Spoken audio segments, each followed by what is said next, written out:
Hey y'all, I'm Tess Holliday, and welcome to my slumber party. Each week, I'm going to introduce you to folks who are making the world a better place.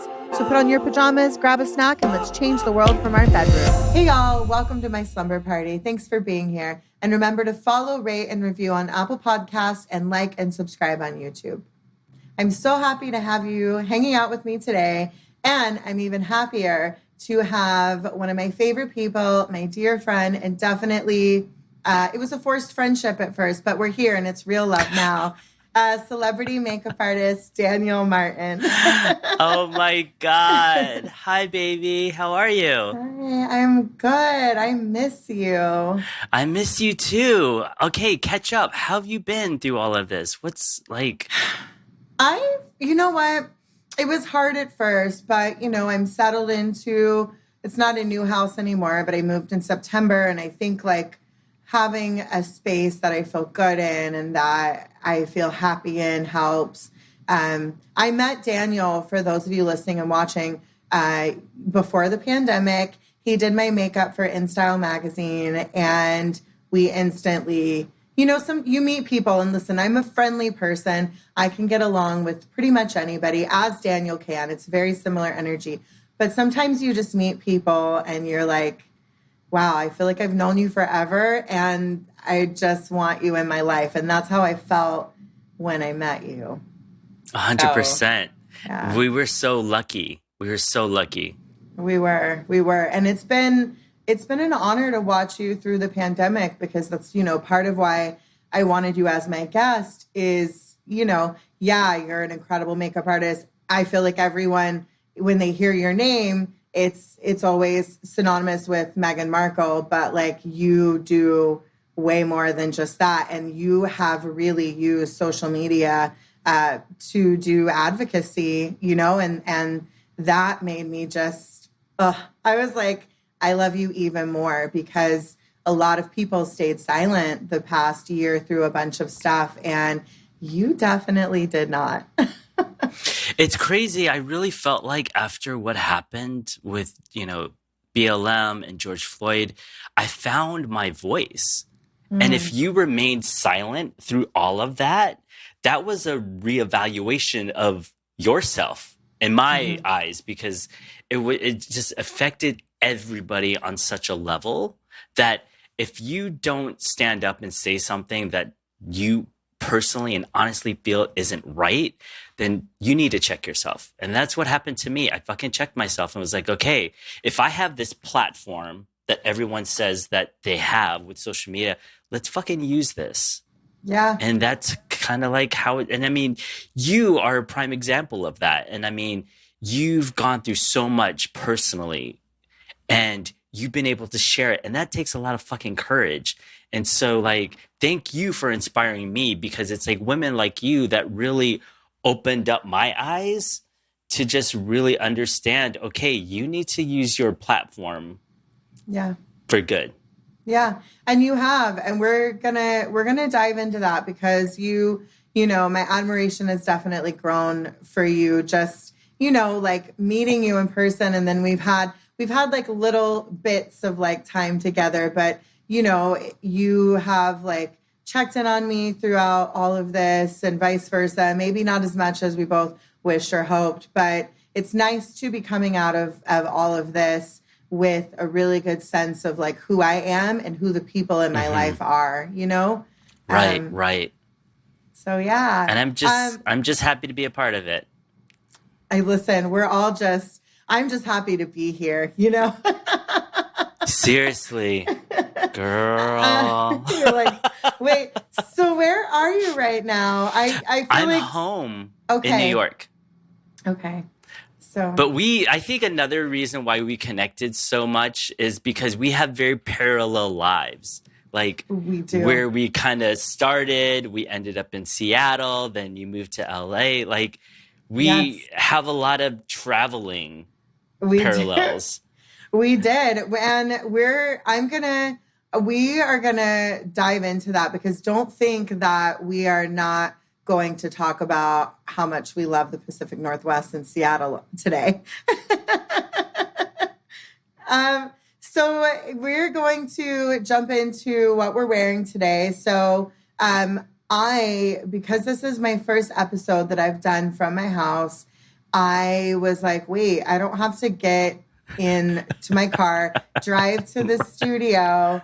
I didn't think I needed to put a bra on, but I'm glad I did. So I'm literally in my underwear, a bra, and like my little house robe that's comfy. And I threw on Amazing. and I threw on my little Tatcha red lip for you because Aw, yeah, thank you. I had to. Daniel, tell us what you're wearing for those not watching. I'm wearing I worked with Maya Rudolph on SNL for this. So every time there's an episode of SNL, they give the host and their team just like a t-shirt of the episode. So I was with Maya when she did her last episode on SNL. So I'm wearing the t-shirt. This is kind of like my bed t-shirt. Oh my God, you guys. It's so for you guys have to, if you're not watching on YouTube, go watch it. That is so iconic, Daniel. Like, you have to, because I know you and I know how humble you are, but do you ever Maya Rudolph is a style icon to me and I love her stylist and I just love Maya, but like, do you ever have these moments where you're just like, what is my life? Oh yeah, that was definitely because I grew up watching SNL in the 80s. Yeah. So like to have that time that week there, and this was my first time being there with someone who was hosting, Wow. and this was like a homecoming for her. So it was really special to like. There was one moment where we're sitting in the green room and they're getting ready to go over the show, and Martin Short comes in, and like Jimmy Fallon's sidekick, who I didn't realize also wrote on SNL. Wow. So it was like coming in talking about the skits with her, and me and the hairdresser were just sitting there and we're like, I can't believe we're like listening to this. Because it's just so, it's such an SNL, such an institution. Then there's just so much history in that place. So I left feeling like, wow, this is really fucking awesome. Like who would ever have that experience? If anyone deserves it, it's you. And also if anyone appreciates a bold lip, it's Maya Rudolph. You know? Right, totally. She loves a bold lip, but she's just so effortless. I've never seen her IRL, but if I did, you best believe I would act a fool just like I did when I met you. She is the nicest, the coolest, the most down to earth person. Like so lucky to touch that face. Yeah. I love that. I'm sure she feels listen, when you touched my face, I've never been the same. I've transformed into the monster you see before you. Oh my God, I love you. Well, I love you. Speaking of monsters, sorry. Speaking of monsters, Daniel, tell everybody what our snack is today, because we also have the love of the same snack. Oh my God. It's the Trader Joe's herb popcorn. It's herb. This is like my I could be in the worst mood and then I have this popcorn and it's all gone.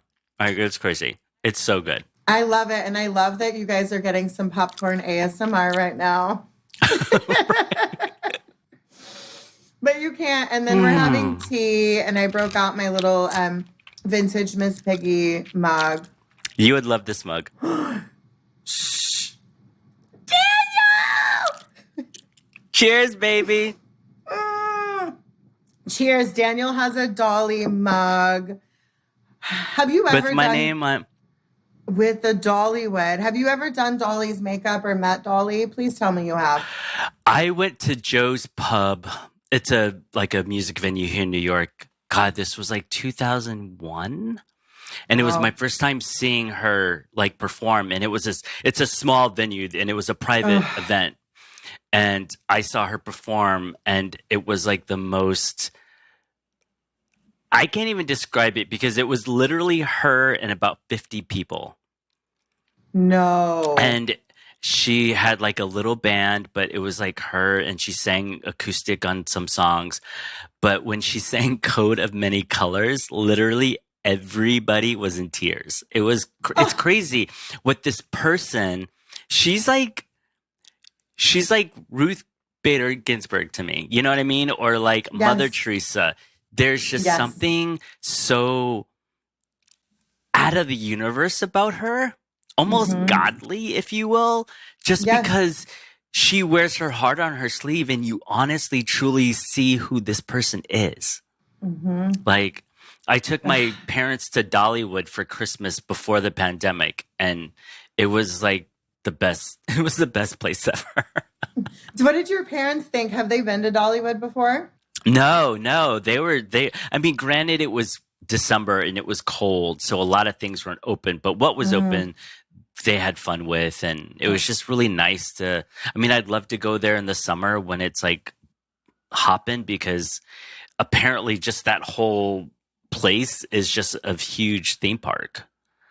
I mean, if you go and you need company, let me know. I will Have you book a gone? flight. I went once when I was a teenager. We were on a church retreat.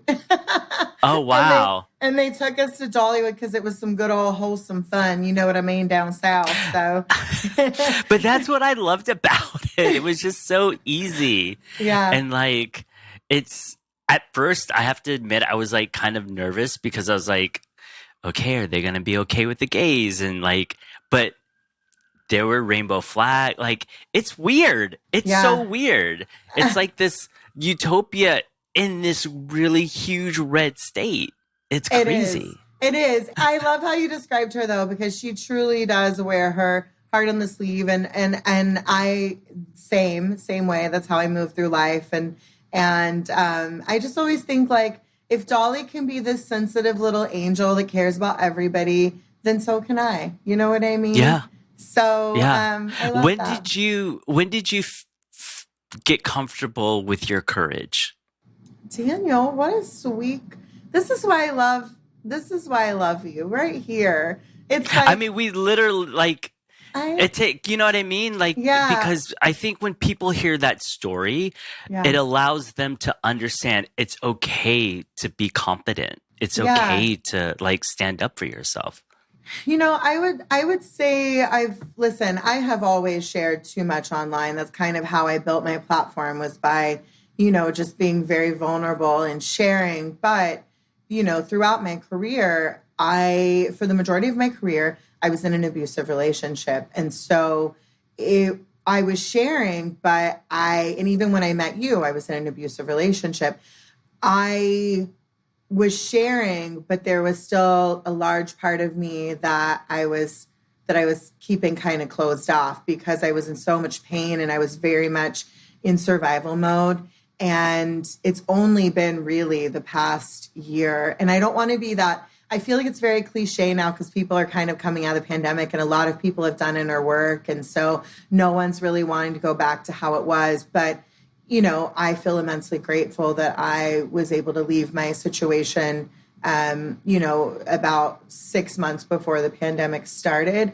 But it's been the past, I would say, year and a half that I've really found myself and found my courage and, being able to share, that I was in an abusive relationship, that I, am in recovery for an eating disorder. And I feel like just really whole. I feel for the first time that I feel courageous. Whereas before I felt like I was, but I was just in so much pain that it didn't feel as truly as authentic as it does now. Even though it was coming from an authentic place, it's just there was this part of me that, I couldn't really access until recently, if that makes sense. Yeah, totally. I mean, this So, was a reset for so many people just yeah. to understand life and where Yes. they're at and what they need to survive. Absolutely. Absolutely. What about you? I mean, you asked me such a gorgeous question. What if, like, what about you? You know, like, especially the past, like, few months now that we're kind of returning to normalcy a little bit. Like, I mean, you've always had your courage, but like, how are you kind of navigating things now? I think for me, it's okay. I mean, as a freelancer, and you know this, like you want to be able to do as much as you can, but then there Mm-hmm. comes a time when you're like, okay, this isn't helping my mental health. Mm, It's okay to say no. And as a yeah. freelancer, and you only eat what you kill, so to speak. Yes. You try to do as much as you can, but it's okay to say no. It's Mm-hmm. if anything, this pandemic really taught me to my boundaries Wow. and worth. Do you know what I Mm, mean? absolutely. I So absolutely. I've come to terms with that. So Yeah. she can say no now. I love that. It's funny you said that because I was about to, before, I was about to just kind of do a week recap before I jump into the game and before I ask you, a few questions. But my week recap was really about so I just hired an assistant who we love. He's baby angel. He's helping me get organized. And my house has just been, since I moved, I got rid of stuff, but it's just been kind of chaos. And I'm finding myself, and maybe this is because I'm a Cancer, and we That's love, why we love each other so much. Because I'm a Virgo. Cancers and Virgos are like uh, this. come organize my house, Daniel. It's the Virgo in you. You can't say no. Well, can't say no. No, I'm just kidding. That's where I was like, it's learning boundaries, but where I was kind of going with that with my house is that my house is so important to me, but now more than ever, I need like an organized space. And so that means like my friend, for instance, messaged me and things are opening and she's like, let's go to dinner. And I'm like, I want to stay home and like clean and organize my house so that I feel a bit more centered so that I can do work and be a better mom. And Yeah. so I guess for you, like, you said boundaries, but for me, I'm kind of learning how to apply those boundaries in my personal life. How have you been navigating that now that things are kind of returning to normalcy? Do you feel like you're kind of wanting to like cling on a bit to like your home life? Because I feel like you did a little bit of nesting too. Yeah. Yeah. Um, this whole thing made me appreciate, I mean, my partner more. Like it actually Mm, brought us together. And up until the pandemic, I was traveling every month for 3 years. hmm So when everything stopped, it really made me value and appreciate my relationship with my husband. mm, Um, and I have unfortunately gotten rid of people that I don't want to spend my time with because they were toxic or they didn't bring any. Fortunately, Yes, fortunately, yes. fortunately, yes. So, and it's okay. That's part of life. And if we come back again, amazing. But like for now, there were some people that needed to go. And if anything, it just made me appreciate and value so much more. I love that. And again, I just always find new ways to connect with you. I haven't spoken about this, but around Christmas, I ended two friendships with people who were literally in my inner circle, my inner circle. And I found myself kind of mourning that relationship a little bit until I had a realization, like what you said, and I cut you off, but what you were trying to say was it was toxic. Their joy, I think, in our relationship was gone, and it was hard for me because when I love people, I'm all in, and I don't know any other way to be.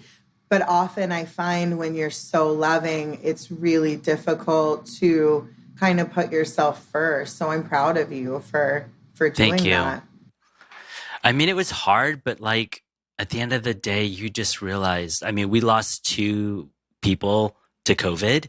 Mm, And when you lose someone like that, because of this awful virus, disease, it just makes you look at everything differently. It does. It does. I mean, perspective is everything, but also, it's really important when your job, like ours, is it's a service. We're doing like a service really for people. And when you feel everything, you take that with you and it carries into everything. So it's so important to like protect your energy and also have people that don't leave you with an empty cup, Right. So, well, I'm glad I made the cut.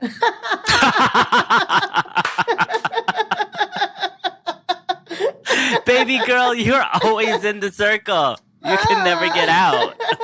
Oh, trust me, I'm never getting out.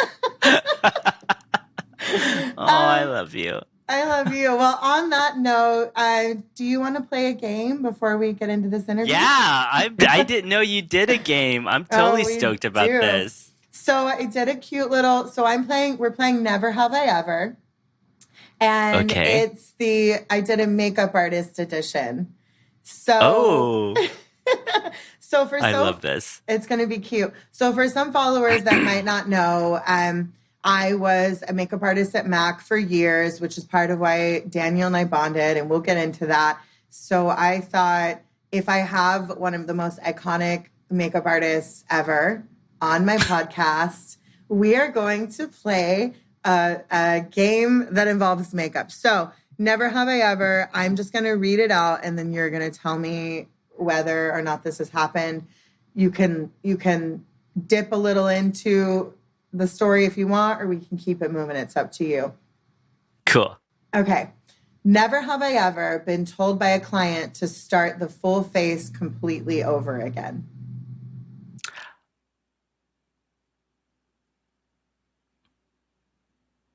I haven't. Never. I haven't either. I mean, hair flip. Well, you just sometimes. I did have a situation where we did full hair and makeup. Poor thing was on medication, jumped into the shower, didn't realize she was in the shower until halfway through she realized that her makeup was running down her face, and then we had to get her ready again. I mean, that is such a Hollywood story. Right. And she was so apologetic, and it was the drugs, unfortunately. I mean, the drugs will do that to you. They will. Poor thing. Bless her heart. I mean, bless her heart. So, I mean, I'm sure you handled it with grace, as you do. It was what it was, and we still had time, so she sat down for her beatdown again. And it was like it never happened, huh? Right. Okay, never have I ever done way too much eyeliner. I mean, I'm going to say yes. Of course I have. Like, when you start out with the baby liner and it just gets bigger. Yes. I've left someone. I did a cat eye where the one eye was going up and the other was going down. And then in the car to the event, she realized, so all her pictures were taken from one side. I love the transparency, because if I was you, I'd be like, no, never. I mean, I've done it, and it's happens. Makeup. The shit comes off. It happens. I mean. All right. I feel like I already know the answer to this, but never have I ever turned down a job because it didn't align with my values. Oh, yeah. I've never. Oh. Have you ever turned a job down? Yes. Because it didn't align. Yes. Same. I was asked to do a Trump and I said no. You were? Scandalous. I love you, Daniel. And this is before his administration. Wow. You could have easily been like the Trump makeup artist if you said yes. I would have started this interview, no, you wouldn't have been on my podcast. You guys all know him, not from Meghan Markle, but from the Trump. Wow, gross. I mean, I can't imagine. Wow. Okay. Never have I ever become BFFs with a client. I mean, there's That was my fake cough because we're BFFs. Oh, okay.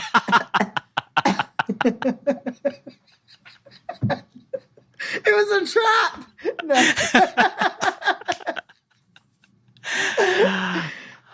No, go ahead. I'm pretty lucky that I wind up loving who I work with. You have amazing. We didn't even get into it, but I'll let you when I ask you some questions. But I mean, every time I see a new person's, new person that you're doing makeup on, or like a client that I didn't know you worked with, I'm just like, wow. Or I just get to drive down Sunset on my way to Pilates and see Elizabeth Moss, and then I just think of you. Oh my God. Did you see the season finale? I'm saving it. Oh, I know. I'm too anxious. I feel like I need to do like a really big edible or something before I watch it. You know what I mean?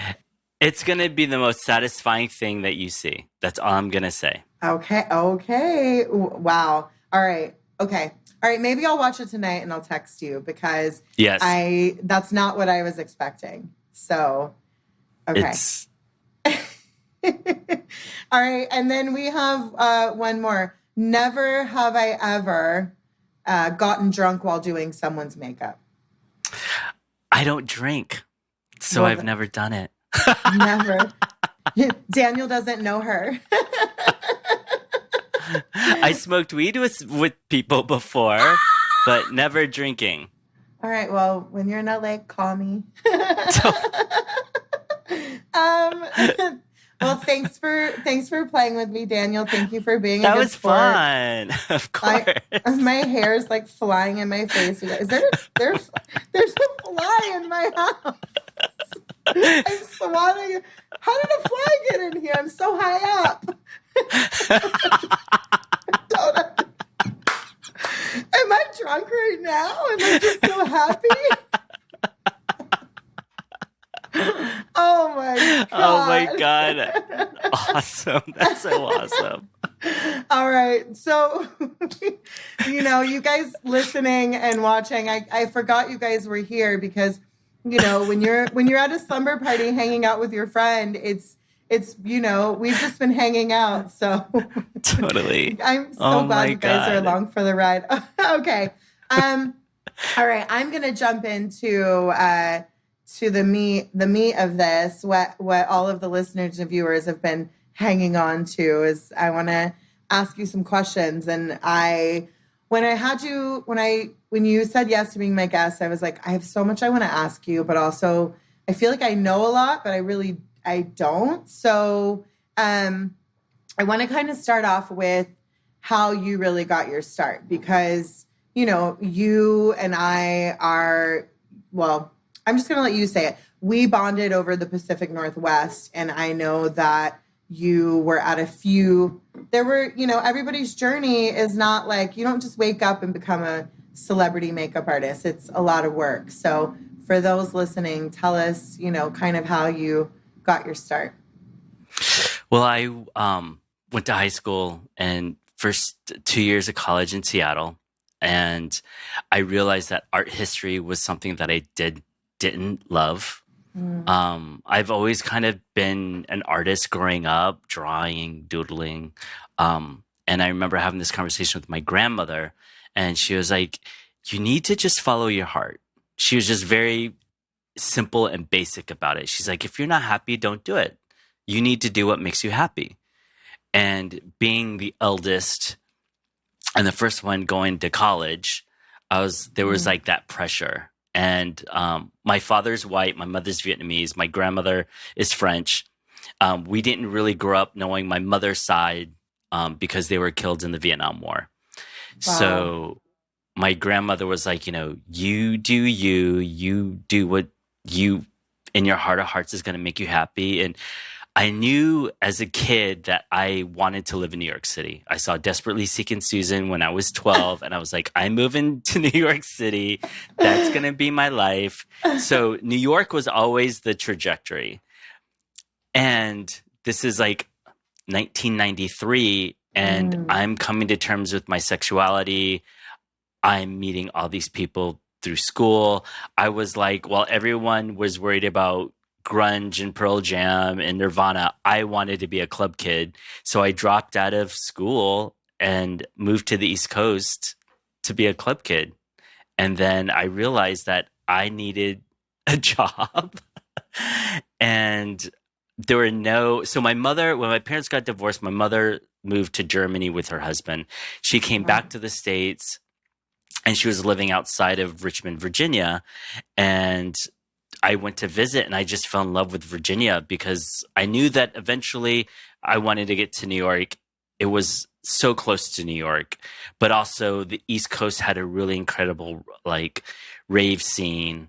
So I just stayed in Virginia and then had odd jobs. I worked at a retail store. I worked at Tower Records. And then I found myself getting a job at Nevada Salon because I could get my license and still make money.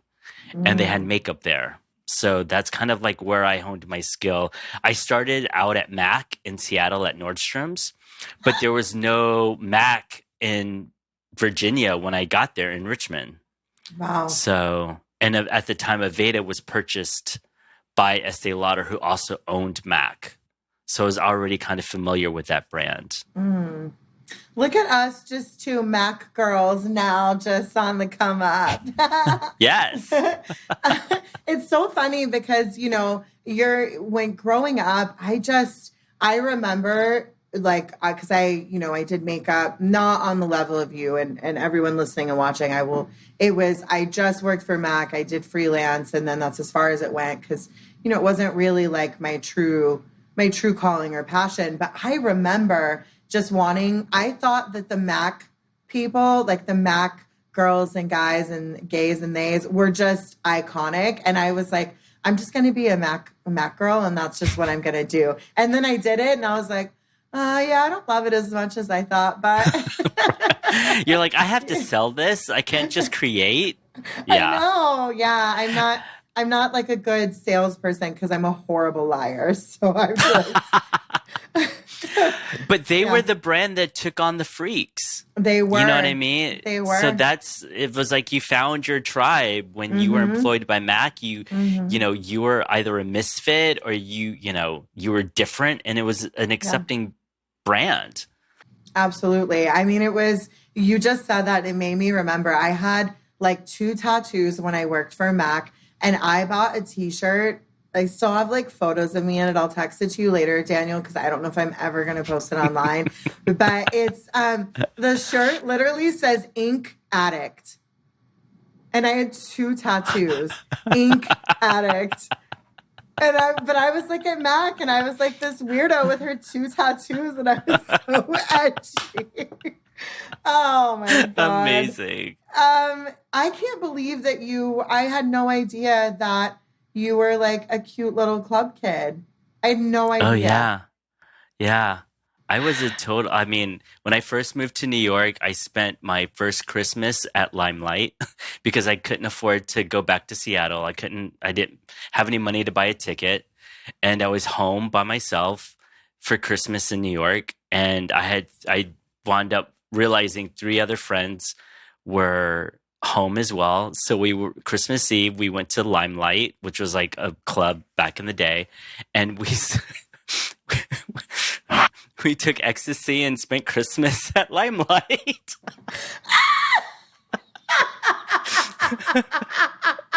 I mean, that's what happens in your 20s. I honestly, my heart just skipped a beat. I think I just fell in love with you more. Are you still friends with any of your like club friends? Are there as an any? adult? Yeah, I'm just curious.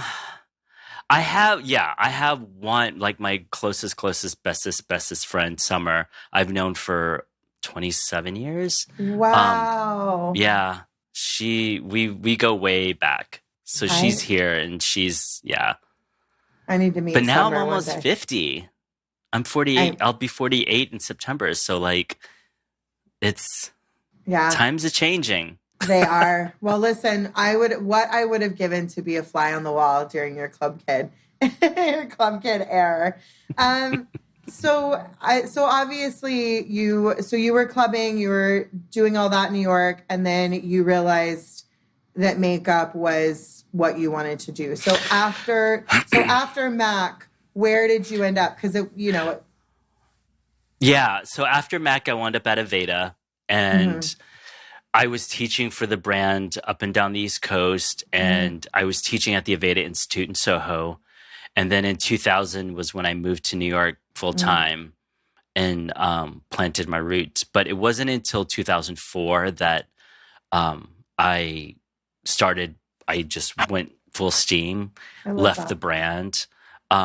After 9/11, and I don't really tell a lot of people this. So when 9/11 happened, I was teaching a makeup class in Building 1 when the plane went in. Wait, you were in building one when the when the first plane went into the building. I was teaching a makeup class at an Aveda salon there, and we didn't know what had happened because at the time the World Trade Center had like a mall underneath it. mm, So the E train stopped at World Trade, so we thought the train had just like hit the wall or something. And it wasn't until we saw the people running out of the building that we're like, okay, this isn't right. And it was after basically 9/11 that I realized I didn't move to New York to have this full-time makeup job. I came to be a makeup artist. mm, So, wow. and it's almost like the pandemic, how it just really snapped for me what it is that you truly need to do to be happy.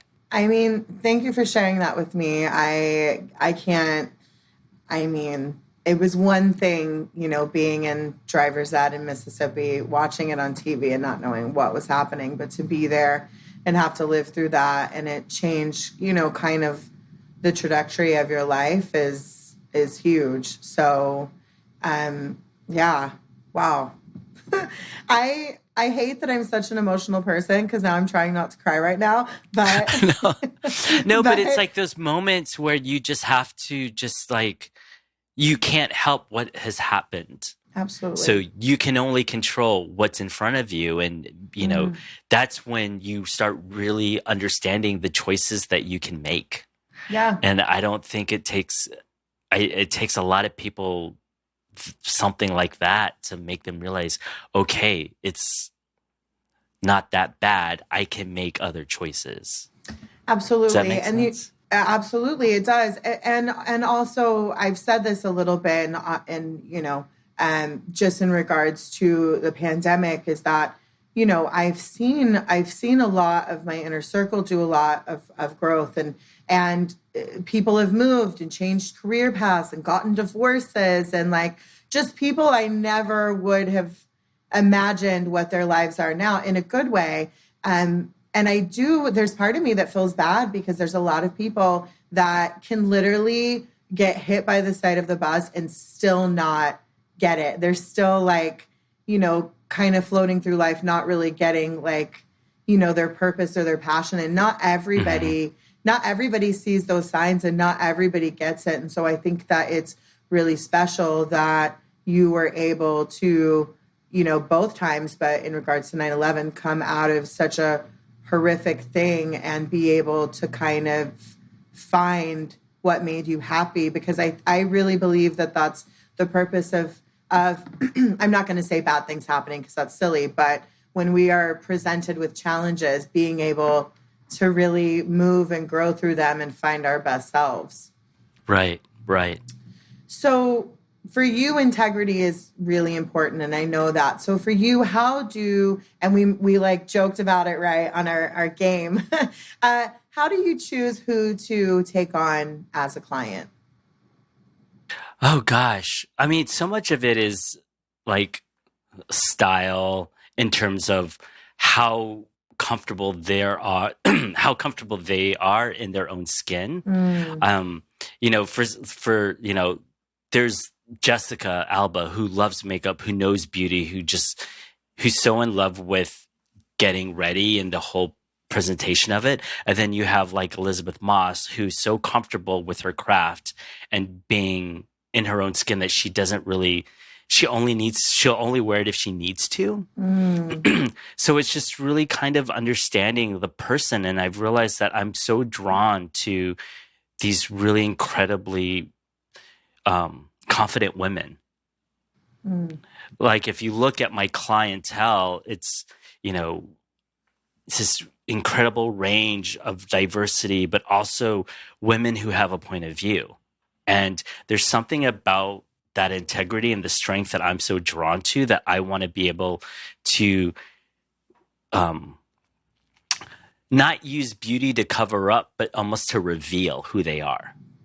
I mean, absolutely. I know that for myself, it's my relationship with my glam team is so incredibly important. And, my makeup artist now that I use mostly, Shablam, he will sometimes do things that I like. Maybe I'm stressed about whatever, and I'm not, I have one direction I want to go with stuff, and I trust him. I trust that I know that I can like focus on what I'm going to do, and he's going to do what he needs to do. And I'm going to be able to come out of it and feel like my best self. And I'm not going to have to like worry about it. And so it's so Exactly. important. It's so important, I love that. Of course you love confident, strong women. I mean, so much. I mean, I know so many people who just love, oh, I want to do this on you. Mm-hmm. And that's the MO. But then you have that client who may not be comfortable in what they've done. Then they're not going to give you a beautiful picture because they don't feel good in it. Yeah. And that's the one thing that I've learned. And this goes with any makeup, whether it's bridal or editorial or red carpet or whatever. If the talent or the subject isn't feeling confident in what it is that you've done, you've not done your job. I, well, I love the shrug at the end because I mean It's true, right? it's very true. It's very true. Wow. The shrug and the snap that you did, I wish that popped up every time you messaged me. Like, like, wow. How do we make that a GIF? I don't know, but I am gonna get on it in a GIF and figure it out because that is the best thing that I've ever seen. What? Wow, I just love you so much. What has been one of the most rewarding jobs that you've done that maybe surprised you? That maybe you kind of went into it, maybe excited, but the project after you really felt like, wow, I did that. Because the Black edition of Italian Vogue was incredible. There's been so many things that you've done that I feel like are iconic, but I know that oftentimes that's not where we start out. It's not like Right. we don't go in, Right. That's a really great question. Okay, so this is going to sound really strange, and I've never had an opportunity to talk about this, so I'm kind of like you're going to be the first. So I had a bridal designer client, Amsala, who she passed away of cancer. And 2 days after she had passed, I get a call from her daughter and studio manager, and they had asked me, and I don't know if this was in the will or where this was written down, but they basically were like, this is a strange request, but we were wondering if you would do mom's makeup for her memorial, for her wake. And All right, now I'm crying. Now I'm crying. uh, Uh, and what's ironic is that my uncle was a mortician, but he was also like a fireman. He knew how to do makeup on the deceased, but I had never had a request like that before. And um, I agreed to do it. I brought my assistant with me. Um, this is where it gets kind of weird, but it's kind of cool. We both did an edible, and I did her makeup, and it was the most cathartic experience of my life. To wow. be able to fulfill this person's wish, knowing that that was when I really understood the value of what I could do. Do you know what I mean? Like, for someone to want to look their best as they go, that's just like the ultimate compliment, I think. It is. So, yeah, I think if I stop doing makeup on people that are living, I will definitely do it on those who are gone, because I know how to. You know how to. Only you can make me laugh and cry in the same breath. I'm sorry. I mean, that's so beautiful. And also, I mean, I live for someone who loves glamour, and, you know, I love her energy. I love that. She was like, no, this is how I'm gonna like the go. And I mean, listen, I'm actually in the process of doing my will right now, so I'm gonna make sure to include that in there. Please, it would be my honor. But wow, what did you do after that? Did you like go? Did you like need to decompress? Like, I just, you know. That's so funny. So, we had the funeral director was like, just, and I wasn't aware of, I knew beforehand, but when you work on someone who's deceased, you want to get like everything that you use, you want to confiscate and just get rid of. I didn't know if it was like a sanitation situation or just like, next level, but everything I used, I got rid of afterwards. So it left me with no kit afterwards. And I walked for like 20 minutes, and where the funeral home was on the Upper East Side. And I remember walking all the way down, I think it was like 79th Street. And I walked all the way down to Columbus Circle, which is in the 50s. And I just remember just taking that moment and just like really understanding what had happened. And it was so rewarding. Do you know what I mean? Like, it was like this, like I truly felt like I made a difference in someone's life through my art.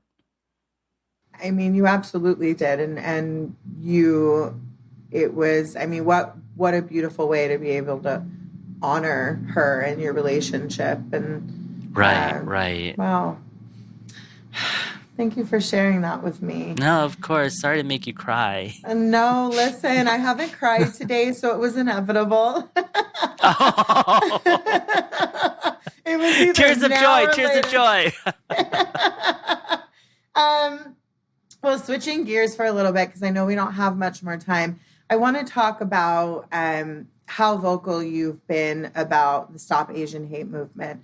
I know that it's something that's obviously really important to you. And, I just want to say that, I am obviously not a person of color from the Asian community, but I want you to know that I know that it means so much to have, the Asian community and outside of that, just everyone like looking at you and seeing the solidarity, but for your own community, being able to see such a public figure that is so well respected talking about something that is long overdue. So I just want you to know that. But, Thank you. Yeah, but, for you, how has it been, and what, you were vocal on it from the very beginning, and what has your experience, I guess, been with all of it and with being able to speak about it? I mean, the unfortunate thing is that a lot of the situations that are happening now are just happening to just, these innocent women, and just the it's just malicious, horrible acts of just stupidity at this point. Mm-hmm. Yeah.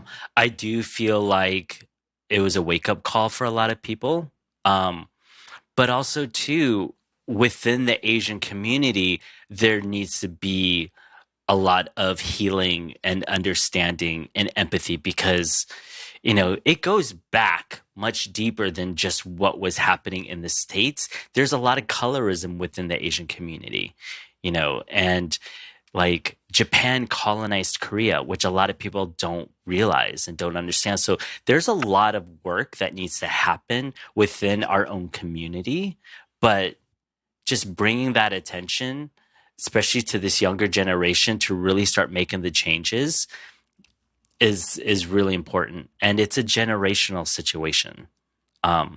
So this is just the start, and hopefully it's going to change a lot of things, but there's a lot of work that we need to do within our community. Mm. Yeah, well, I do think that at least being able to talk about it, and at least having folks that might not even know even what you just said, because I didn't. I blame my Mississippi education. But there's a lot, there's a lot that people don't know.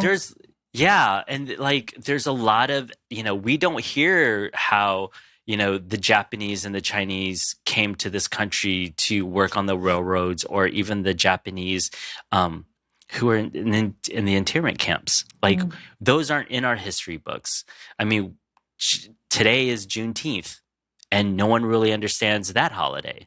So there's a lot that we need to we need a whole new edition of history in 2021.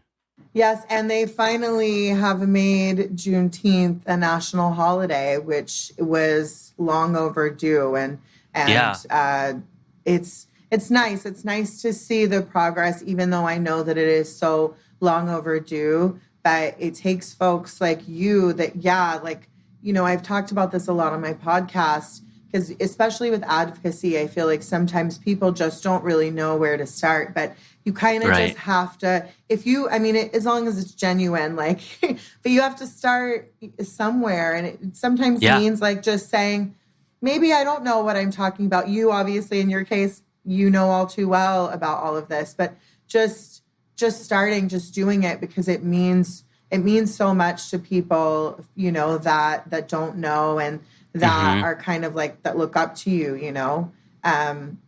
So yeah, you're right. There's work that needs to be done, but we'll get there. Sorry, my cat just decided to. I love seeing your cat. Come here, Smokey. This is Smokey. Smokey, hi. She's 8 pounds. I call her a micro panther.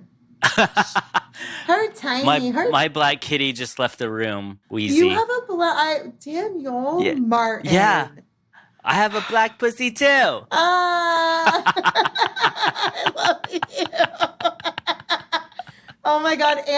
And in 1 minute it'll be 11:11. So I love that. At least here. Nice.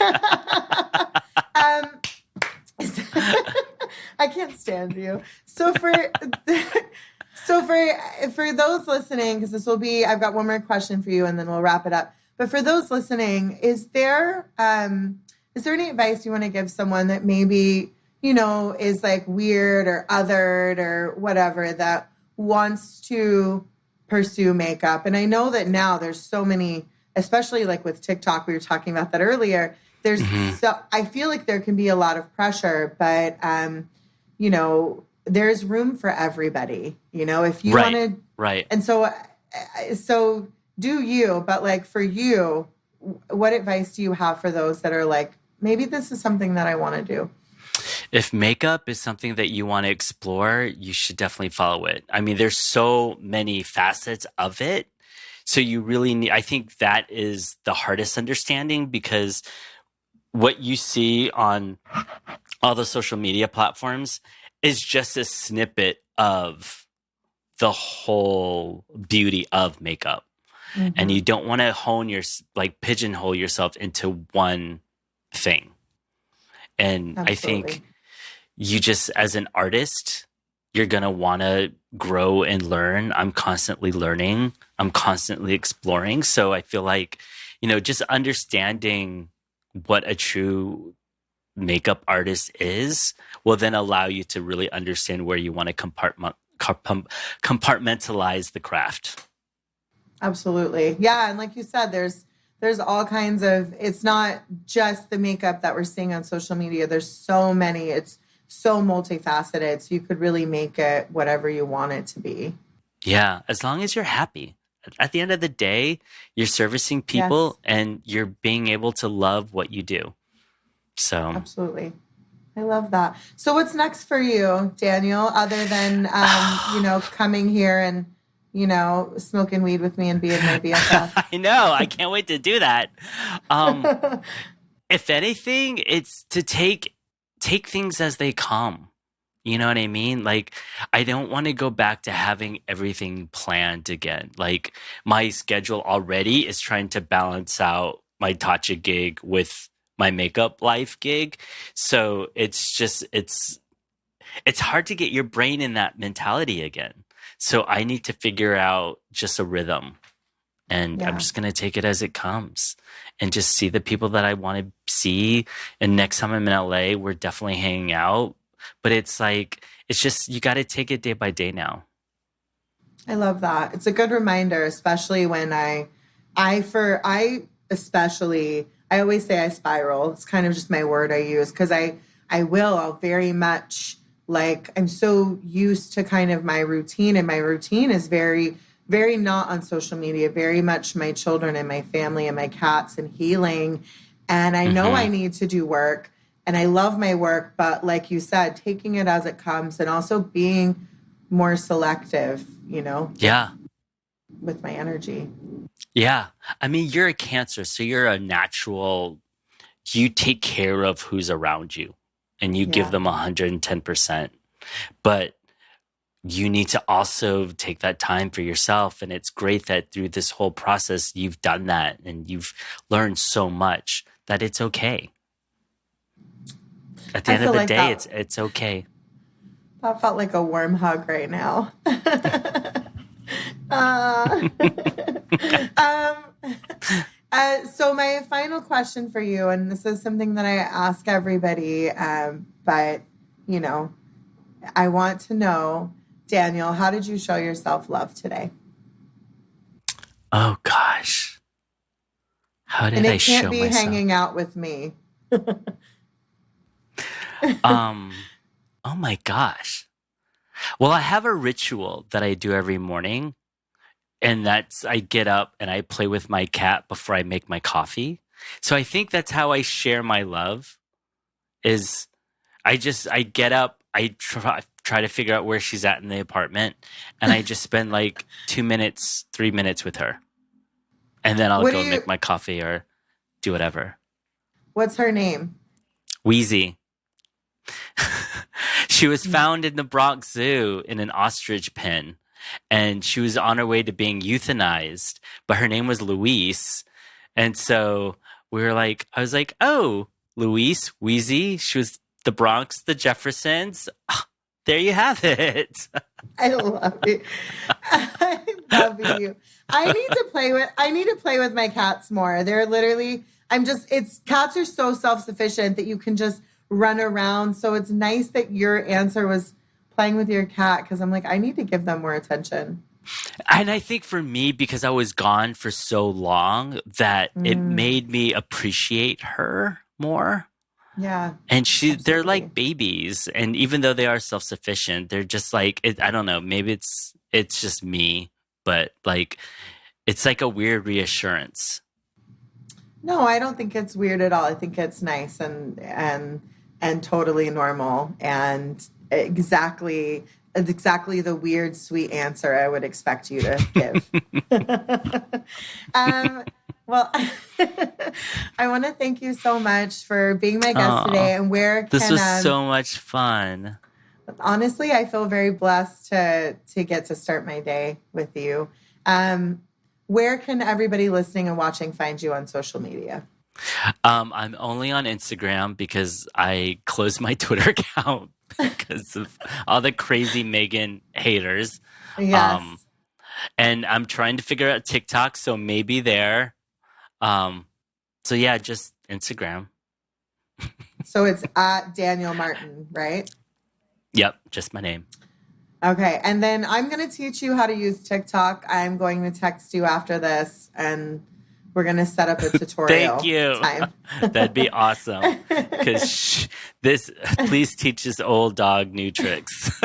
Oh, we can. We will, baby. We I will. hope so. Oh, Well, thank you I so much, baby. thank you. I love you. Thank you so much for being I a love you so guest. much. Of And thank you to course. and thank you to everyone at home at your own slumber party tuning in. But remember, if you were listening to this episode, you can also check us out on YouTube. And if you were watching this episode, you can listen to us anywhere you listen to podcasts. Don't forget to follow, rate, and review on Apple Podcasts and like and subscribe on YouTube. Thanks, y'all. Bye, honey.